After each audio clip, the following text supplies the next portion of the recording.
Hello, everyone. I understand you're still coming in. If you're just joining us, thank you so much for coming to starting an LGBTQIA2+ association on campus. My name is Erin Pollard, and I'm the moderator for this session. Before I introduce our presenters, I have a few items to share with you. Please note that we are in a Zoom meeting, and if you have video and audio, and you do have video or audio microphone capabilities. Out of respect for the presenter and the other attendees, we request that you keep yourself muted.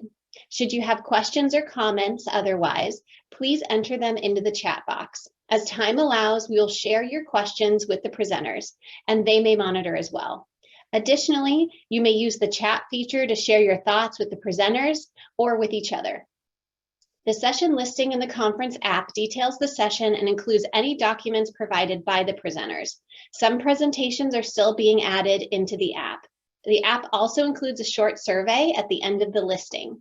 We ask that you complete the survey at the end of the session. Not only is it important feedback for our planning purposes, but you also earn points in the app for every survey you complete, and the top leaderboard participants will win a prize. Thank you for being with us and enjoy the session. It's now my pleasure to hand it over to your presenters.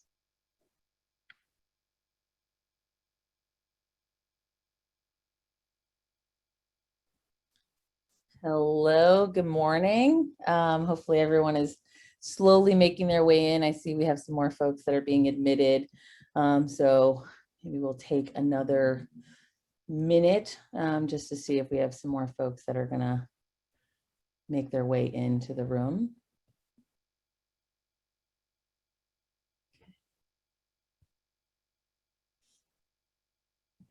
Okay.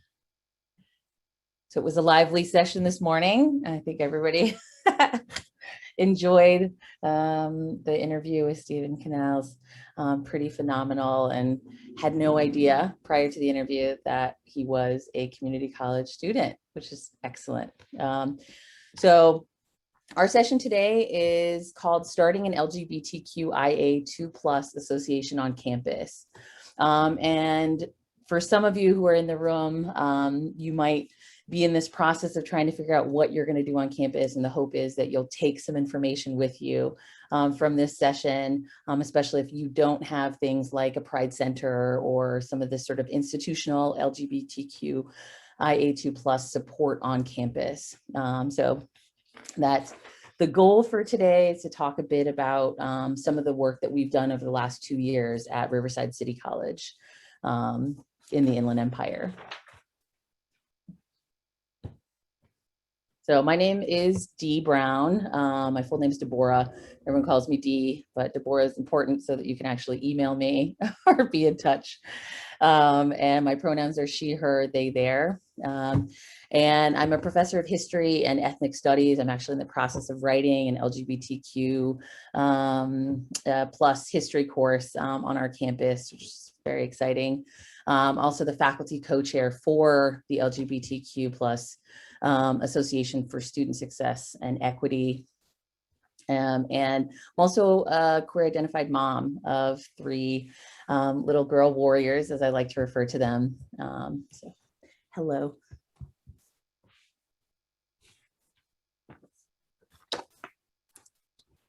Awesome. Hi, everyone. My name is Elle Lyant Forbes. Pronouns are he or they. I'm the EOPS specialist at Riverside City College. I'm also the classified professional co-chair of the LGBTQ+ Association for Student Success and Equity, along with Dee.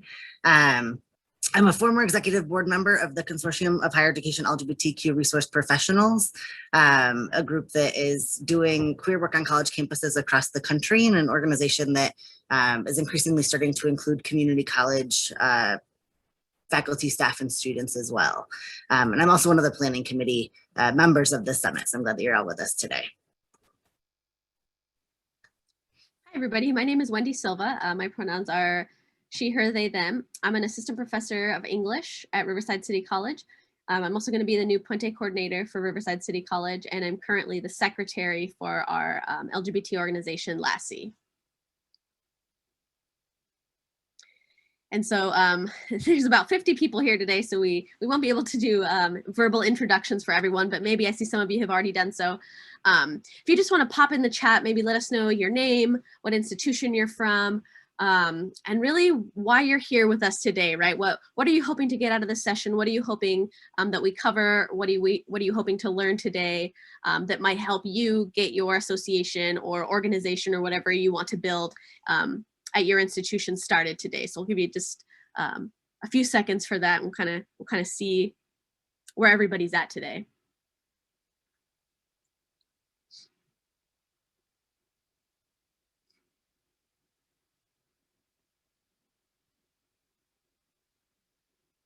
Okay, so it looks like a few of you are hoping to build an LGBTQ plus center on campus down the line. Absolutely. I'm seeing people from San Diego, people from OC.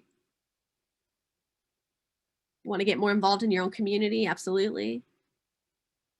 Looking to start a mentorship program. We definitely, we piloted a mentorship program. We're going to talk a little bit about that today. Let's see. Resource center, yeah. Physical or virtual space. Good. Affinity groups, okay. Clubs, yeah. Okay, so it looks like a pretty wide variety of needs here for our institution. So hopefully with our presentation today, we can kind of cover, so we're gonna cover kind of how we kind of started our association very grassrootsy, and how we kind of moved up and started aligning ourselves more with the institution for a variety of reasons. So we're gonna kind of go through that today, and hopefully at the end we can have a little bit of time to chat, and you all can ask us maybe more specific pointed questions about how you want to move forward with whatever plan you hope to put in place. So thanks for being here.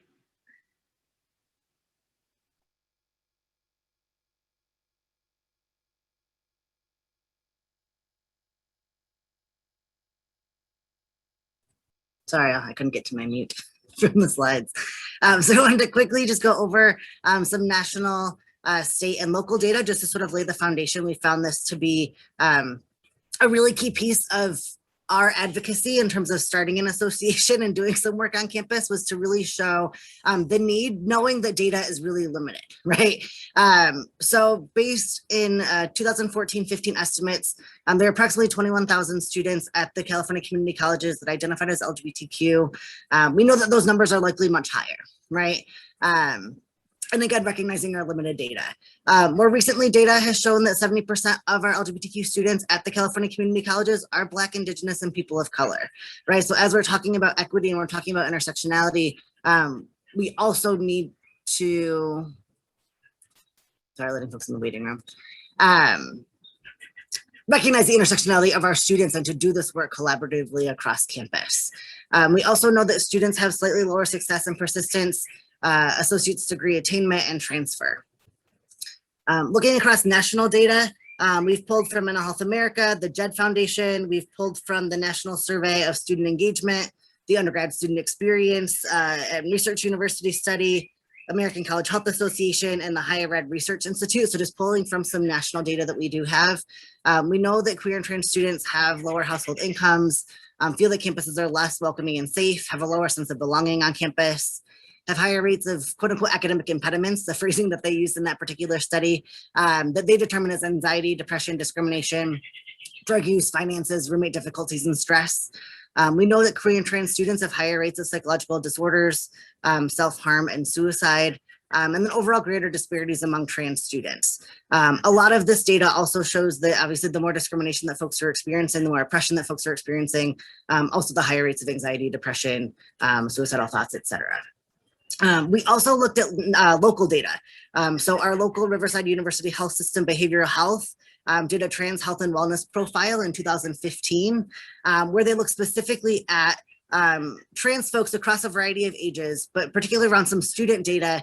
Our trans students were experiencing really high rates of bullying and harassment, were missing school because they didn't feel safe, were kicked out of their home, abused, sexually assaulted, and then 75% of seriously considered attempting suicide compared to 6.1 of the general population, right? So really sort of staggering rates that again, we've used really on our campus to show that we do have this really high need, right? That our LGBTQ students are struggling and need additional support to assist in sort of success academically.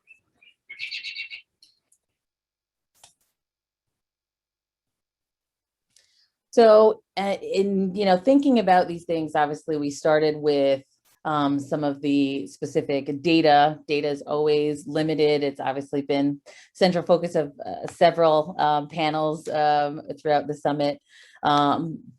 But one of the things that we also utilize, especially as you're drafting proposals, trying to get your institution in line with this need and help them understand that this is not just a niche group, which is something that we have heard on our campus, sadly, is to also utilize the laws, right? And I would say we're borrowing this, I'm not going to lie, directly from our moderator, Erin Pollard, who gave much of this information in her presentation with Jan Muto last year about starting programming on campus. And that was really super helpful. So we wanted to include it here because, again, I do think it could be a really great foundation stone for proposals that you make on your campuses.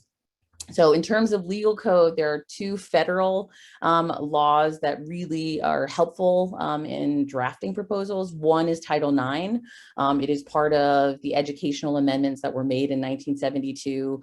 Many people think of them when you think of sort of college level women's athletics, right, as one very overt example. But it's really a general code for sex discrimination laws. And the way that it's read is that there should be no discrimination based on sex, no sex discrimination in any education program or activity that receives federal financial assistance, right? So again, that does include sexual orientation and gender identity and presentation, right? So if that is, again, something that you can use, definitely use it. Another thing to utilize is FERPA, right? And so if you don't know what FERPA is, it is the Family Educational Rights and Privacy Act. Most faculty and staff would have to go through a training to understand FERPA, but essentially it is privacy rights, right? Once you reach a higher education institution, your parents technically don't have rights over your information as a student, right? You own those rights. And one of the things to, sort of think about is how FERPA is being protected for our queer and trans students. Ironically, it's one of those things that's also led the administration not to give us data. So we go back and forth about this, but it is useful in terms of protecting identity for our students. So. And then there are some local or state and local laws, right, or local codes. So the California laws that you should be aware of, one is AB 1732. So it's a listing of different codes. Some of them are statutes, some of them are bills that have passed in the state Senate, state legislature. So just be mindful of them. There's also a really great website, which I will link to. It's called Equality California, and it keeps updating some of the new laws. There's a law that's up and coming about trans naming on college campuses, AB 245. So again, these things are fluid, and it's nice to know what's going on in terms of legal changes. So AB 1732 is a statute in California that says there should be all gender restrooms. Is one of the things that we've worked on our campus, which we'll touch on in a bit. AB 1018 is focused on LGBTQ plus food and housing insecure support. This has showed up in a number of equity plans, right? So if you are part of your student equity on campus, student equity group, student equity organizing, look for this because it has shown up in a lot of policy, which can also further help you as you're drafting proposals, thinking about what you can do on your campus. The California Ed Code section 66271.2 talks about having a liaison on your campus that is there to support LGBTQ plus students.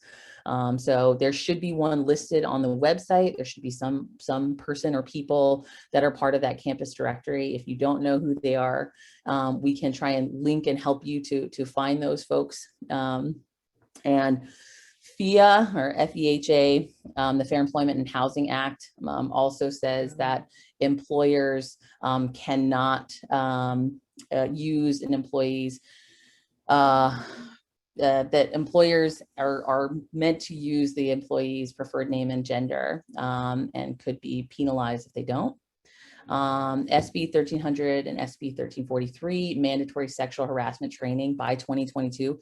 This is a very important change, and one that we hope to utilize in building things like safe zone trainings, ally trainings, right? That sexual harassment should include gender identity and expression, right? And so, again, one of those things that you want to look out for, especially as we're thinking about staff and faculty training as well, because that's one of the spaces that I know we have had some difficulties in. SB 179, Gender Recognition Act, right? So this is one that makes it legal to have a non-binary gender identity. So one of the ones to look out for, it's available in California. There are additional bills that have come after 179 to further support the use of a non-binary gender in birth and death records, etc. AB 620, Equal Access in Higher Education Act. So essentially it expands gender to gender identity, so that it is very overt in California higher education code. Okay. And then AB 1266 is just an FAQ document that talks about student success, and that also expands gender to gender identity in discrimination, case of discrimination in K through 12 education. So again, those are not completely exhaustive. I will put a link up so that you can see Equality California's list, mentioned already AB 245. But the idea is that you use some of this legal code as you're thinking about what you can do and what you can sort of utilize as you're writing these proposals.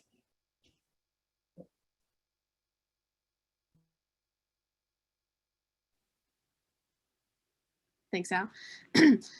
So thinking about the California Community Colleges LGBTQ plus support, we know that we have 116 community colleges in our state, and I believe only 5. I think Chancellor Eloy in his keynote, in his message last semester, said there's 6, or last year, said that there were 6 professionally staffed LGBTQ resource centers in our state. So 6 out of 116 is a very low number, as we can see. And within our own district, Riverside Community College District, we have 3 colleges. So we have Norco College, Moreno Valley College, and Riverside City College. And Norco College actually does have a unity zone. And so a space was actually allocated for the unity zone, but it is a shared space with DACA programming and DACA students as well.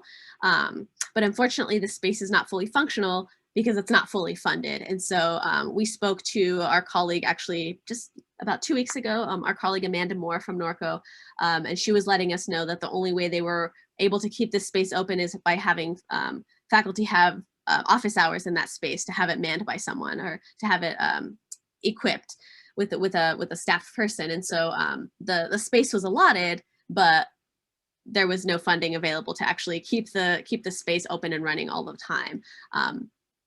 Moreno Valley College does have an anticipated space for the fall as well. I don't know too many details about it, but Riverside City College, being the largest campus in our district, still really has no plan in place for having any specific space. We've been told that maybe when we have some new buildings done in the future, 10, 15, 20 years out, who knows how far out, we've been told that there might be space for us there, but nothing has been set in stone, and we've kind of been given the runaround a little bit, or a lot of it, for some time now. And I don't know if any of you attended the summit, the previous LGBT summit. Chancellor Eloy gave a message at the beginning, and I know he was the keynote yesterday, and he probably reiterated some of this yesterday. But in this message, he really talks about the intersections of our community. He mentions how 70% of our LGBT students are our students of color. He mentions the high rates of food and housing insecurity, the rates of homelessness doubling for our trans population, and how we really need this call to action, right? We really need to start mandating trainings. We need to make really intentional steps to address some of these issues that are faced by our community. And so you'll all have access to this presentation through the Summit app, and so you can feel free to watch that video at that time. So just a brief history about the work that has been done at Riverside City College up until starting the association. We did have a club. It was at one point the Gender and Sexuality Awareness Club. It is now the Sexuality and Gender Awareness Club on campus. That got started up in 1998 in part due to the advocacy work of Diana McDougall, who was one of our faculty members. So that club had gotten started. Diana was also really integral in getting sexual orientation and gender onto our non-discrimination policy on campus. So she had been sort of one person doing a lot of the work on campus.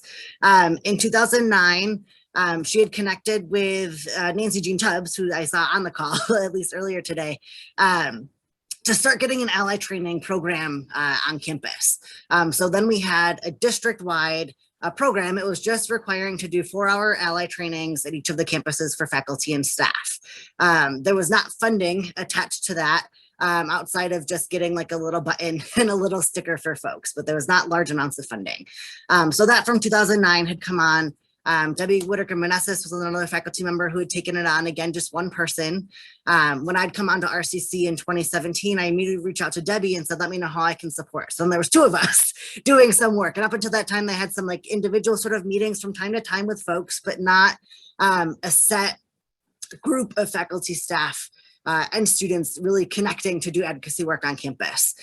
So one of my big pushes with Debbie was we need to get more folks, right? We need to have some sort of space that is regular and consistent to do this advocacy work. It can't just be the 2 of us. It can't just be doing 4-hour trainings once a semester. That's not going to be enough. So that in the fall of 2019, Wendy D had come onto a training and we're like, yes, we will take this on. Like, let's do this larger work. And so that sort of got the ball rolling into a task force that has now become the association. And then we'll start really going into the details of what that took on our campus to make that work happen.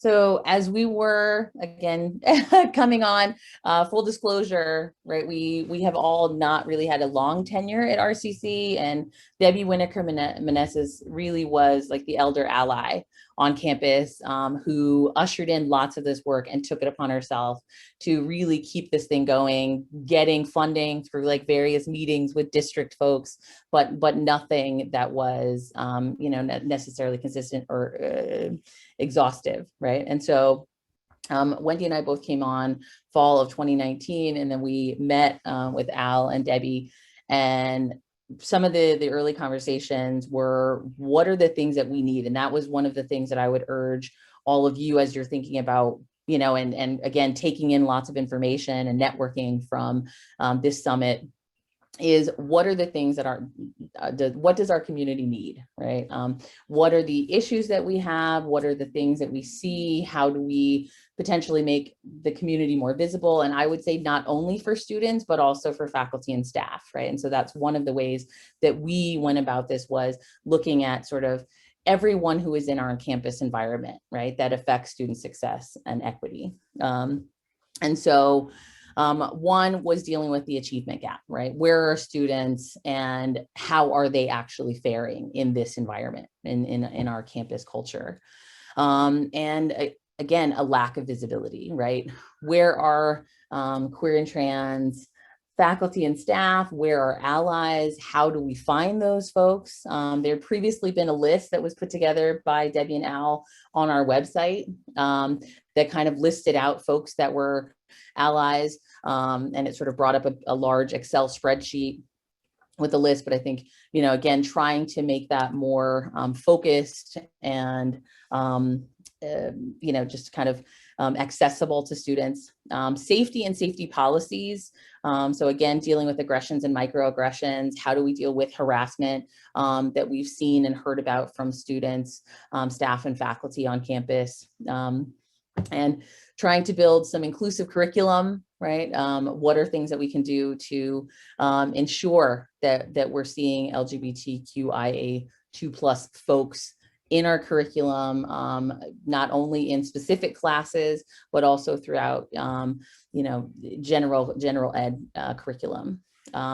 Data, right? This has been consistent. Where do we get the data? How do we find it? How do we aggregate it? Do we have it for our particular institution or our district? So again, I imagine many of you are probably dealing with these same struggles about getting access to data, and space, right? So what we've heard a lot from the administration is we have no space. We can't put you anywhere. We don't even have space for these other things. And I would say that's going to be probably part of a fight. It's great. Some people in the chat have mentioned that they've recently got okays for spaces at LACCD due to get some space on their campuses. And one of the I guess ties to that, which has come up recently, which Al mentioned, was space and funding, right? So those are things that go hand in hand. If you've got a space, do you have set funding that is not just temporary, but permanent, right? How do you get a permanent line item that says, we are going to fund your Pride Center, your resource center space?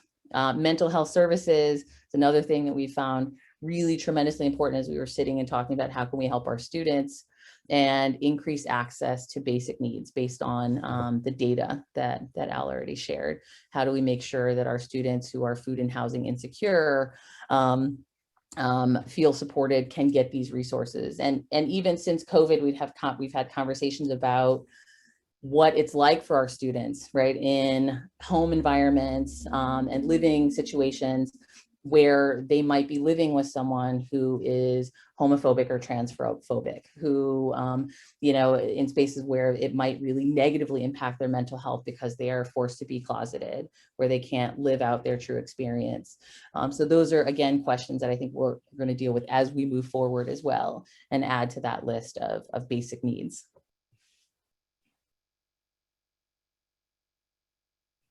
So it brings us to the question of what are some of the things that you are thinking about for your campus, right, and your campus community. I saw in the chat some people are thinking about, again, trying to get their own centers, but also interested in things like the mentorship program, which Al spent some time talking about. But also thinking about, maybe we'll see if we have some time in the chat, or maybe even have some few voices of folks that want to say what they're thinking about for their own campus communities, right? Are you thinking it's something for faculty, staff, or students?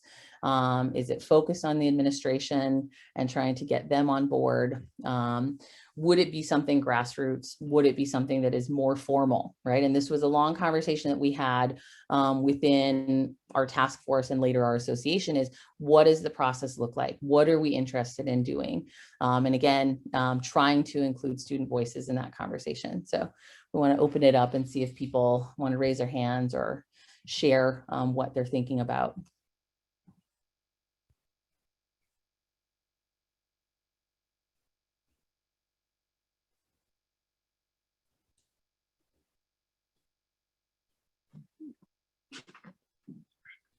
Yeah, Joey.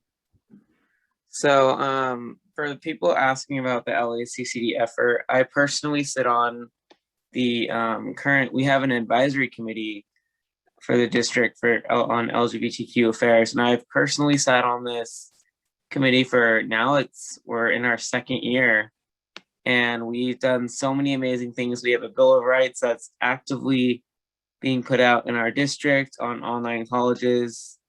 Most of our 9 colleges have centers on campus. They are working on funding for the current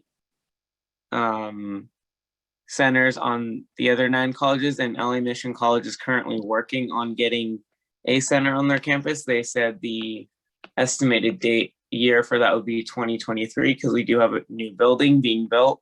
So we're trying to fight for a space for that building.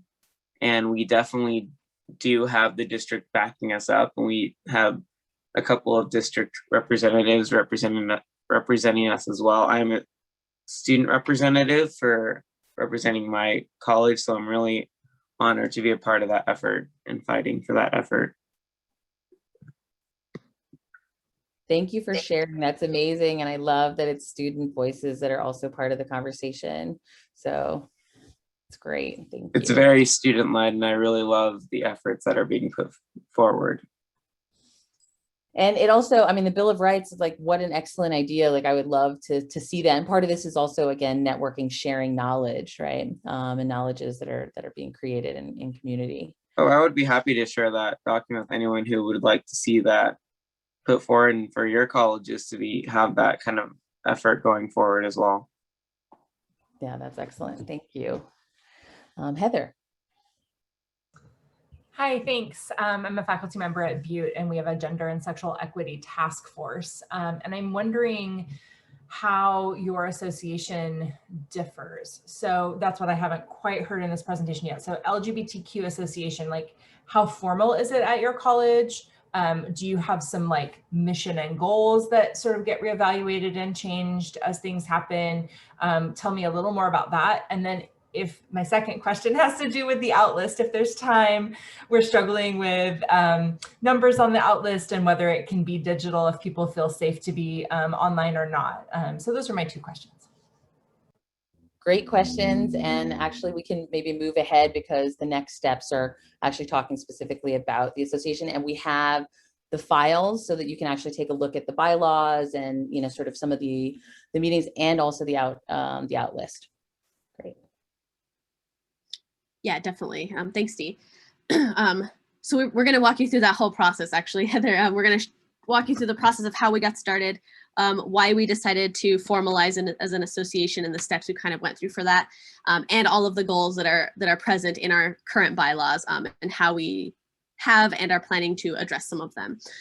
So my colleagues have already talked a little bit about the beginnings of the task force, right? Dee and I got hired in fall 2019, and we were just like, hey, what's going on, LGBTQ plus related, how can we get involved? We were connected with Debbie and Al, and the four of us just kind of started brainstorming and getting this task force together. We decided to call it a task force just because we didn't really, it was coming kind of out of nothing, and we wanted to have a very concrete group that could start addressing some of these issues that our community was facing individually. And so the first thing we decided to do was to hold a social event, just to kind of start building community, start networking a little bit. So we planned a social event at the food lab here downtown Riverside, not too far from campus. And we had a really good turnout. I think there was maybe 12 to 15 people or so that showed up, and we made flyers. We were marketing as much as possible. And what was actually supposed to be a social event quickly became an impromptu meeting of like brainstorming for like 2 or 3 hours. So we quickly saw that there was a lot of interest and a lot of passion to get some of this work done. And so after having that social event, we started having regular, I think at that time we were doing bi-weekly meetings, just kind of figuring out what we wanted to do. We started trying to plan a few events, thinking about how we wanted to move forward. And then, of course, the pandemic happened. And so at that point, that's when we started having the conversation with whoever was in the task force, which I think there was like 6 to 8 of us in the group that were coming to meetings regularly at the time. We started thinking about what we could do to make sure that our organization wasn't something that just got started and then kind of fell to the wayside in a few years. And so we had a lot of conversations about whether we wanted to keep this kind of grassroots, or if we wanted to formalize ourselves as an association with the institution. And we had a long conversation about it. And ultimately we decided that we did want to go the institutional route and align ourselves with the structure of the institution, because we felt like that would be the way to have the biggest voice on our campus, and would be hopefully one day lead to possible funding, as opposed to just staying grassroots. And so we also looked to our colleagues in our association is called ALAS. It's our Latinx association that was formed, I think, just a year or two before our association. And we really leaned on them to kind of frame our bylaws around what theirs were, their membership requirements, and then the process through which they went to formalize themselves.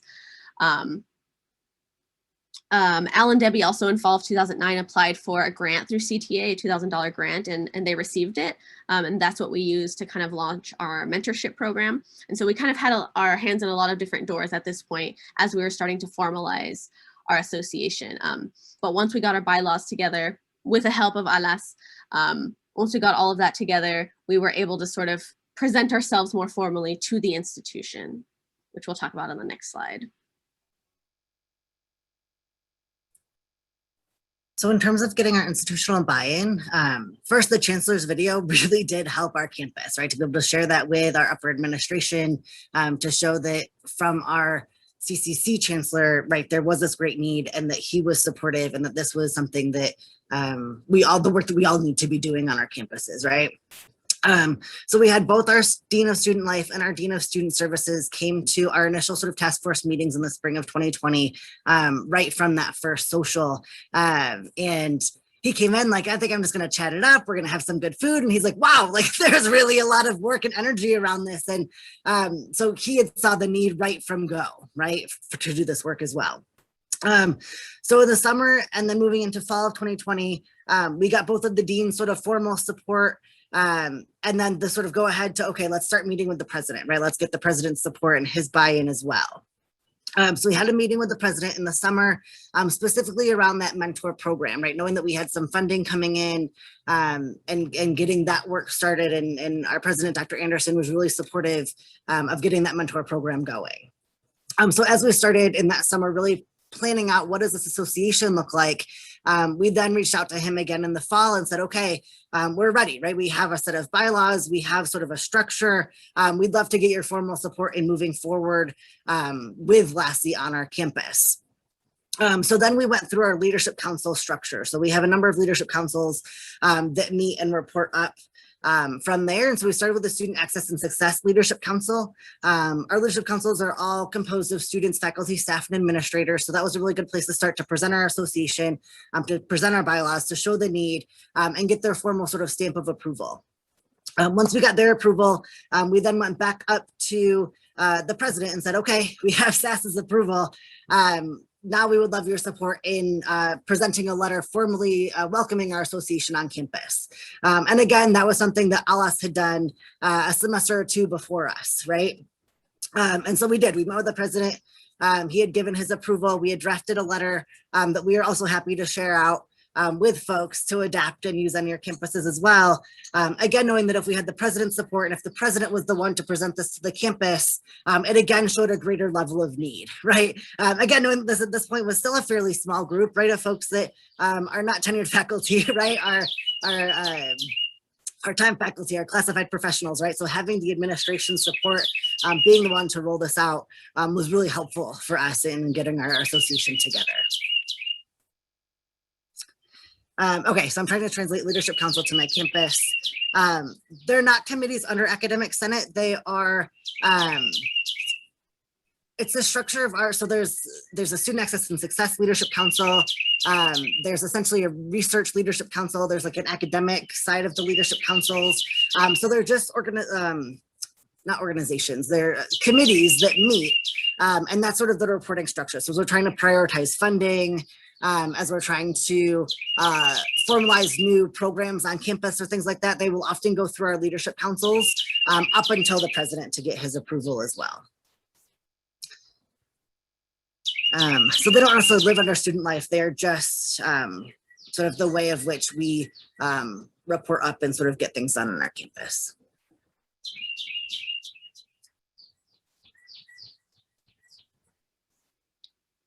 Yeah, I see you in the chat, Fabian. I think there's just a very happy bird outside of Al's window. So moving on to our goals. So these are the goals that are actually outlined in our bylaws. And then underneath, we just kind of added some of the pieces that we've been working on to reach that goal, right? So one of our goals is, of course, creating a support network for our community on campus, both for faculty, staff, and for students. And so I told you about the social event we had, and we have other plans to have other social events in the fall once we're back in person. During the pandemic, we did realize that we needed to have some kind of access to having a virtual community, and so we were able to create some social media accounts for our association to share information, you know, about National Coming Out Day or Trans Day of Visibility, that kind of thing, and to create just kind of an online presence, right, to begin an online presence. We also have a goal to coordinate college-wide activities, and so we've been working on our yearly calendar, which we're starting to plan for the fall already. We have some mixers in mind. We're going to have some events for LGBTQ plus History Month and National Coming Out Day. We're hoping to have some film screenings. As part of our mentorship program, we're trying to work on the beginnings of a Lavender grad that can hopefully be completely built up for the graduation a year from now, and that kind of thing. So we're trying to just kind of have a lot of different activities for people to get involved with. We're hoping to increase awareness about our community on and off campus. So we have our ally training program that's doing part of that. Dee mentioned earlier some of our inclusive curriculum. She's in the history department, I'm in the English department. In the English department specifically, we have some community of practices that we do each month, once a month. And for example, I presented on one last semester about the importance of choosing inclusive texts. And so if you were at my presentation yesterday about queer visibility, it was a very shortened version of that. But the importance of bringing in these texts and making sure that, the queerness is not the only thing that's being talked about or tokenized in this way, but how can we integrate this inclusiveness in all aspects of the curriculum, right? And then our LGBTQ plus first 5. So at the beginning of the semester, we send out an email just kind of reminding our faculty and staff about particular issues that the LGBTQ plus community faces. So things like how to call roll in ways that are not going to out our trans students. Examples of how we can be more inclusive with the language that we're using on campus, or the way that we're showing examples in the class, visual examples of our community on campus, those kinds of things, right? How can students change their name and pronouns on campus? So kind of just giving a few kind of tips at the beginning of the semester. And then we also hope to assist in addressing the unique needs of our community. And so our mentorship program is kind of the beginnings of that. And Al will talk more specifically about that later, but we also hope in the future to have some sex ed workshops, specifically like queer sex ed, because we know that there's a need for that. We know that the majority of sex education that we get in schools basically leaves our entire community out, right? So how can we kind of bring awareness around that? And then thinking about student representation. So in our organization, we actually have 2 student reps. We have one from the campus at large, and we have one that's specifically from our student club. So we want to make sure that we're hearing their voices regarding any decisions we hope to make as an association. And so we'll continue on the next slide with a few other goals. Awesome. And Wendy, there's a quick question in the chat specifically about the first 5. Can you talk more about what that was in the emails that we send out in the beginning of the semester?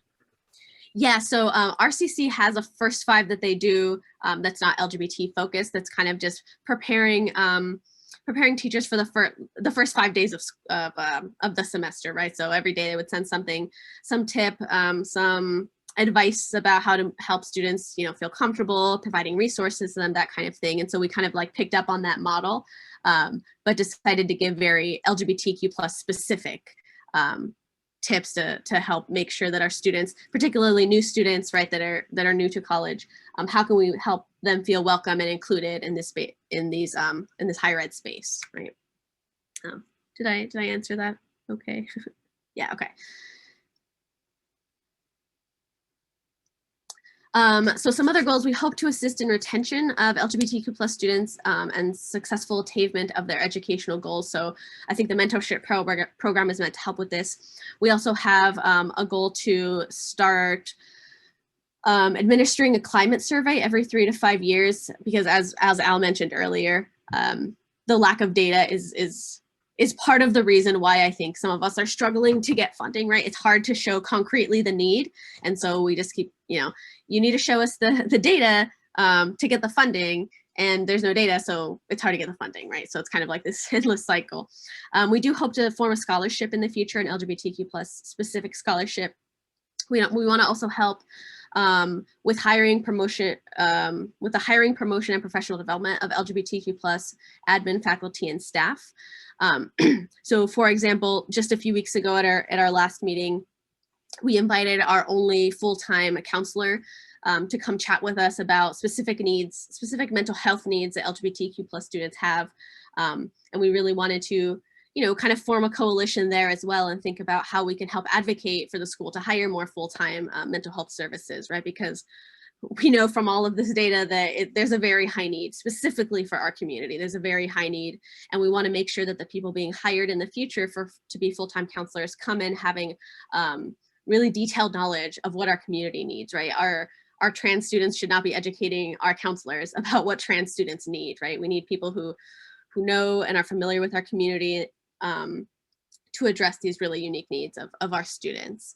And so we've been working closely with them. They're going to be hiring someone new. So we're thinking about what role can someone in our association play in the hiring process and the hiring committee to make sure that the hiring is equitable. We also want to increase ongoing communication between cultural engagement centers, special programs, and services. So hopefully down the line, getting our own engagement center, but also being intentional about forming coalitions. So for example, we're already planning in the fall. We know that Latinx History Month is in September and LGBTQ plus History Month is in October. So at the end of Latino History Month, we really want to make an event that is intersectional, has to bring in queer identities and bringing in Latinx identities to transition from one month to another, right? So forming these kind of collaborative events. And more recently, we've also been forming coalitions very intentionally with our Latino organization and our senior Black faculty organization as well. We put out a statement in support of anti-AAPI hate, and the three organizations we all signed it, we all came together on it because we recognize that in our institution, we will have a much more powerful and loud voice if we all are supportive of one another's initiatives. And then the last thing is just to make sure that everything that we're planning, all of our goals, all of our bylaws really align with the college's strategic plan. So we definitely had our college's strategic plan kind of right by our side while we were building all of these bylaws to make sure they're in alignment. So when it comes to the point where we have access to funding, we can say, hey, you have this in your equity plan and your strategic plan, and we're helping that, right? We're trying to help you meet that goal by doing these things. So can we have some money to do that, right? So I know there's been some questions about funding. A lot of people have struggled with funding. And so we'll talk about kind of how we have gotten around it to some extent. And some of it is because we have a steering committee and we also have a dues paying membership, right? And so those two ways. And again, we've borrowed from ALAS. So ALAS in their bylaws, which we have borrowed heavily from, and we talked with senior faculty on campus and senior faculty who are both in ALAS and now part of LASI, suggested using this as a method to begin the effort to get funding, right? So then you do have some funds and then you can push the institution to gain further permanent funds as part of their line items. So the steering committee is basically set up, and you'll see that in the bylaws, with a faculty and staff co-chair. So I'm currently the faculty co-chair and Al is the staff co-chair, classified staff co-chair. We have a secretary and that's Wendy. We also have a treasurer. If Liz is on this call, student leaders. And so we have typically 2 to 3, sometimes more students that will be active members of our committee, not only the steering committee, but also within our general meetings. And that has been really, really important to try and find out what students need, what they're looking for in terms of resources. They've been really helpful, especially in our conversations around mental health services. We're very vocal in those conversations that we had with mental health counselors, and trying to really include things like the Allied Program Coordinator. So that's one of the positions on the steering committee, the Events and Program Coordinator. And now, because we have the Mentor Program Coordinator, right? And again, those things will come up for review, especially if something like getting a center would happen, then we'd potentially adjust these positions.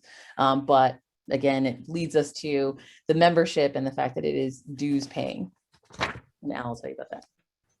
So in terms of our dues, we knew that there was work that needed to be done, right? And we're like, all right, how can we make this work happen, right? And so without institutional funding, we decided to move into a dues paying to get us started, like Dee said, right? This is not our hope for a long-term plan. It is very temporary just to get this work done, right?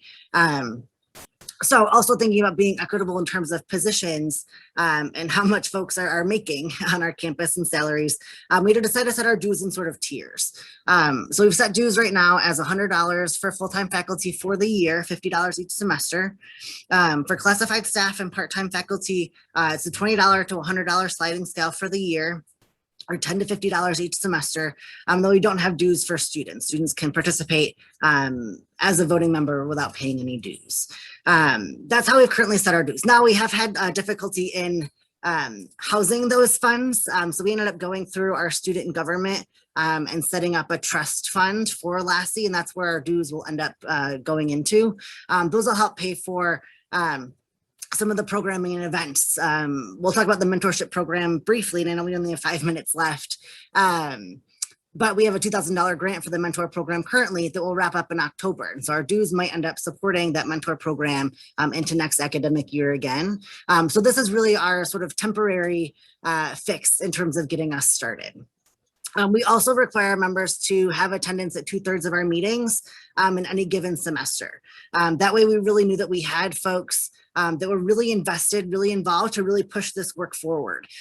Given that we don't have a center, we don't have, we're so new as an organization that it was really important to have that continuation to really push this work forward instead of having folks sort of just drop in. Folks can drop into our meetings, they just can't be a voting member in the work, but are welcome to come in to share experiences, to provide feedback, et cetera. We've really found that to be able to really grow our association fairly quickly because folks are attending our meetings on a very, very regular basis.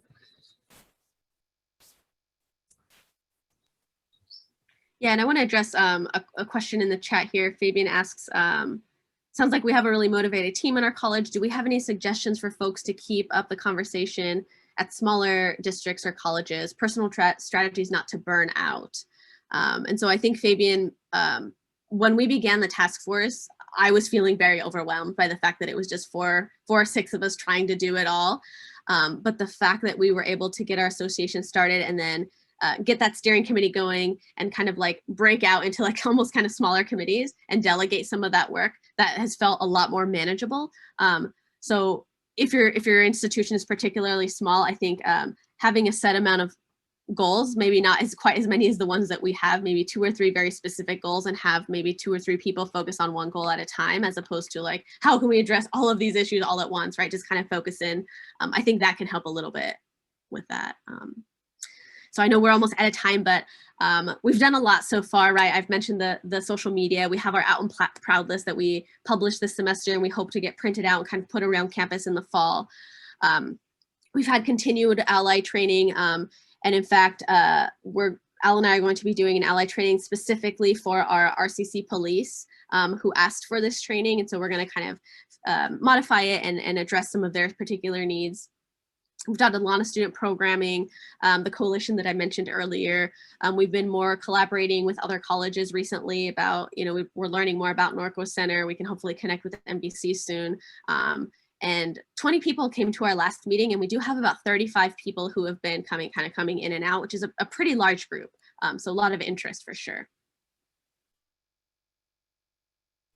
Just quickly, in terms of our mentor program, that $2,000 grant that we received was through the California Teachers Association.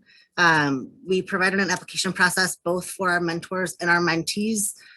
We currently have 10 mentor-mentee pairs on campus. We ask our mentor and mentees to meet twice a semester, at least one, or twice a month, sorry, at least one time live via Zoom or via phone. The other one can be like a text or email check-in.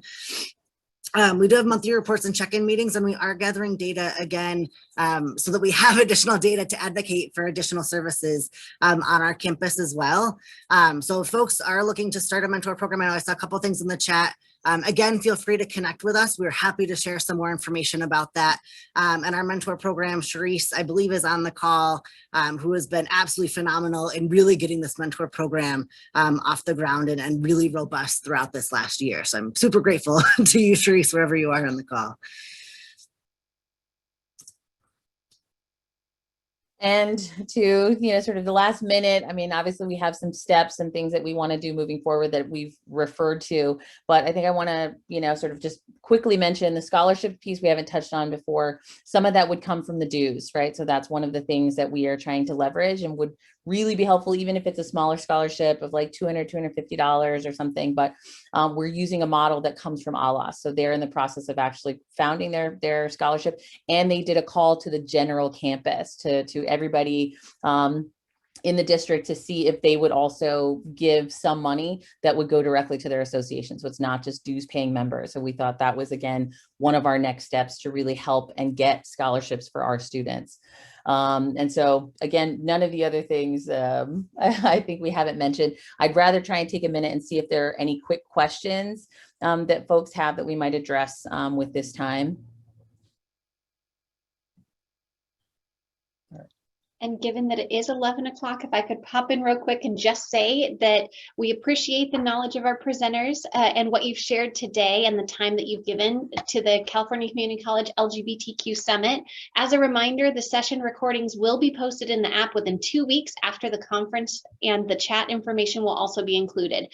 We ask that you complete the session survey listed at the bottom of the session in the conference app at this time. And thank you so much for attending the session, and enjoy the rest of your day. And if anyone wants to do it is 11 o'clock, up to the presenters if you can answer a question or not.